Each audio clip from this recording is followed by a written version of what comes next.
ओम नमः शिवाय।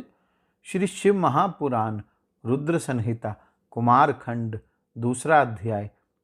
देवता बोले, हे देवदेव, हे महादेव, हे गिरिजेश, हे महाप्रभु, हे नाथ, यह क्या हो गया। निश्चय ही आपकी माया को समझना बड़ा कठिन है। हम लोग गर्वयुक्त होकर आपकी असह्य वीर ज्वाला से जल रहे हैं। हे शंभु, कृपा कीजिए और हम लोगों की दुर्व्यवस्था का निवारण कीजिए। ब्रह्मा जी बोले, हे मुने, देवताओं की इस प्रकार की स्तुति सुनकर उमापति परमेश्वर शिव गृह द्वार पर जहाँ देवता स्थित थे वहाँ शीघ्र आए। द्वार पर आए हुए सदाशिव को देखते ही विष्णु समेत सभी देवगण विनम्र होकर प्रणाम कर उन भक्त वत्सल की प्रेम पूर्वक स्तुति करने लगे। देवता बोले, हे शंभु, हे शिव, हे महादेव, आपको विशेष रूप से प्रणाम करते हैं। आपके तेज से जलते हुए हम शरणागतों की रक्षा कीजिए।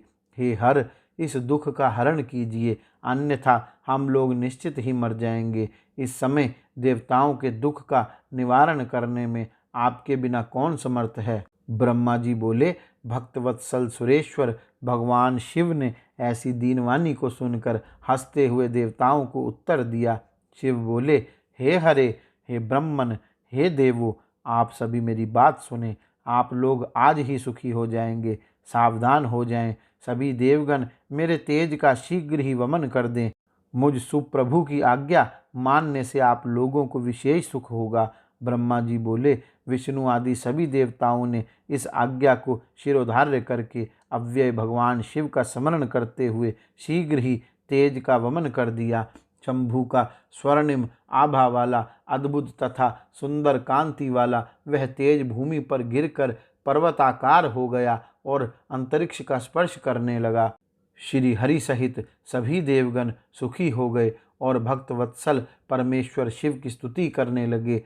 हे मुनीश्वर, किंतु अग्निदेव वहाँ प्रसन्न नहीं हुए। तब परमेश्वर श्रेष्ठ शंकर ने उन्हें आज्ञा दी। हे मुने, तदंतर वे अग्निदेव मन में सुख ना मानकर विकल हो हाथ जोड़कर नम्रता पूर्वक शिव की स्तुति करते हुए इस प्रकार बोले। अग्नि बोले, देवादिदेव महेश्वर, मैं मूर्ख हूँ तथापि आपका सेवक हूँ। मेरे अपराध को क्षमा करें और मेरे दाह का निवारण करें। हे स्वामी, आप दीनवत्सल परमेश्वर सदाशिव हैं। इस प्रकार से प्रसन्नात्मा अग्निदेव ने दीनवत्सल शिव से कहा।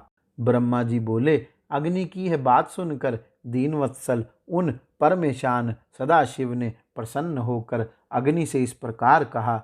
शिव बोले, हे अग्नि, पाप की अधिकता के कारण ही तुमने यह अनुचित कार्य किया कि मेरे तेज का भक्षण कर लिया।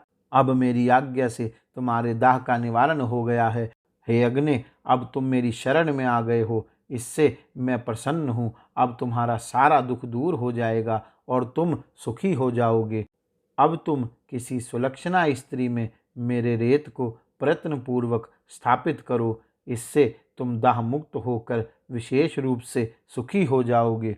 ब्रह्मा जी बोले, भगवान शंकर की बात को सुनकर अग्नि हाथ जोड़कर मस्तक झुकाकर प्रीतिपूर्वक भक्तों के कल्याण करने वाले भगवान शंकर से धीरे से बोले, हे महेश्वर, हे नाथ, आपका यह तेज असह्य है। शक्ति स्वरूपा भगवती के अतिरिक्त तीनों लोकों में इसे धारण करने में कोई समर्थ नहीं है। हे मुनि श्रेष्ठ, अग्नि ने जब ऐसा कहा तब हृदय से अग्नि का उपकार चाहने वाले आपने भगवान शंकर की प्रेरणा से इस प्रकार कहा। नारद जी बोले, हे अग्नि, तुम्हारे दाह का निवारण करने वाला कल्याणकारी परम आनंददायक रमणीय तथा सभी कष्टों का निवारण करने वाला मेरा वचन सुनो। हे वहने, मेरे द्वारा बतलाए जाने वाले इस उपाय को करके दाह रहित होकर सुखी हो जाओ। हे तात, भगवान शिव की इच्छा से ही मैंने आदर पूर्वक भली भांति कहा है। हे शुचे, माघ मास में प्रातःकाल जो स्त्रियां स्नान करती हों, इस महान तेज को तुम उनके शरीर में स्थापित कर दो। ब्रह्मा जी बोले, हे मुने, उसी अवसर पर माघ मास में प्रातःकाल नियम पूर्वक स्नान करने की इच्छा से सप्तऋषियों की स्त्रियां वहां आई। हे मुने, स्नान करके वे स्त्रियां अत्यंत ठंड से पीड़ित हो गई और उनमें से 6 स्त्रियां अग्नि ज्वाला के समीप जाने की इच्छा से वहां से चल पड़ी। उन्हें मोहित देखकर सुचरित्रा ज्ञानवती देवी अरुंधति ने शिव की आज्ञा से उन्हें जाने से विशेष रूप से रोका। हे मुने, भगवान शिव की माया से मोहित वे 6 ऋषि पत्नियां अपने शीत का निवारण करने के लिए हठपूर्वक वहां जा पहुंची।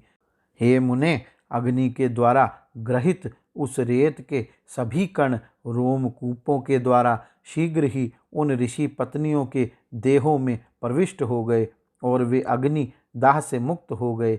अग्नि अंतर्ध्यान होकर ज्वाला रूप से शीघ्र ही उन भगवान शंकर और आपका मन से स्मरण करते हुए सुखपूर्वक अपने लोक को चले गए।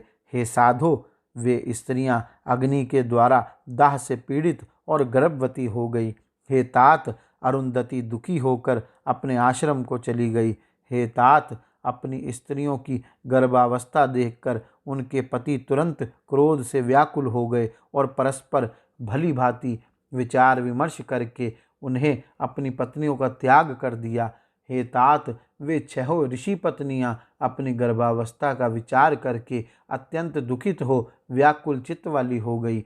उन मुनि पत्नियों ने शिव के उस गर्भ रूप तेज को हिम शिखर पर त्याग दिया और वे दाह रहित हो गई। भगवान शिव के उस असहनीय तेज को धारण करने में असमर्थ होने के कारण हिमालय प्रकंपित हो उठे और दाह से पीड़ित होकर उन्होंने शीघ्र ही उस तेज को गंगा में विसर्जित कर दिया। हे मुनीश्वर, गंगा ने भी परमात्मा के उस दुस्सह तेज को अपनी तरंगों के द्वारा सरकंडों के समूह में स्थापित कर दिया। वहां गिरा हुआ वह तेज शीघ्र ही एक सुंदर, सौभाग्यशाली, शोभायुक्त, तेजस्वी और प्रीति को बढ़ाने वाले बालक के रूप में परिणत हो गया। हे मुनीश्वर, मार्गशीर्ष मास के शुक्ल पक्ष की 6ठी तिथि को उस शिवपुत्र का पृथ्वी पर प्रादुर्भाव हुआ। हे ब्रह्मन, इस अवसर पर अपने कैलाश पर्वत पर हिमालय पुत्री पार्वती तथा भगवान शंकर भी अकस्मात आनंदित हो उठे। हे मुने, भगवती पार्वती के स्तनों से आनंदातिरेक के कारण दुग्ध स्त्राव होने लगा। वहां जाकर सबको अत्यंत प्रसन्नता हुई। हे तात, त्रिलोकी में सभी सज्जनों के यहाँ अत्यंत सुख देने वाला मांगलिक वातावरण हो गया। दुष्ट दैत्यों के यहाँ विशेष रूप से विघ्न होने लगे। हे नारद, अकस्मात अंतरिक्ष में महान दुंदुभिनाद होने लगा और उस बालक पर पुष्पों की वर्षा होने लगी। हे मुनिश्रेष्ठ, विष्णु आदि सभी देवताओं को अकस्मात परम आनंद हुआ और महान उत्सव भी होने लगे। इस प्रकार श्री शिव महापुराण के अंतर्गत द्वितीय रुद्र संहिता के चतुर्थ कुमार खंड में शिवपुत्र जनन वर्णन नामक दूसरा अध्याय पूर्ण हुआ। गौरी शंकर भगवान की जय।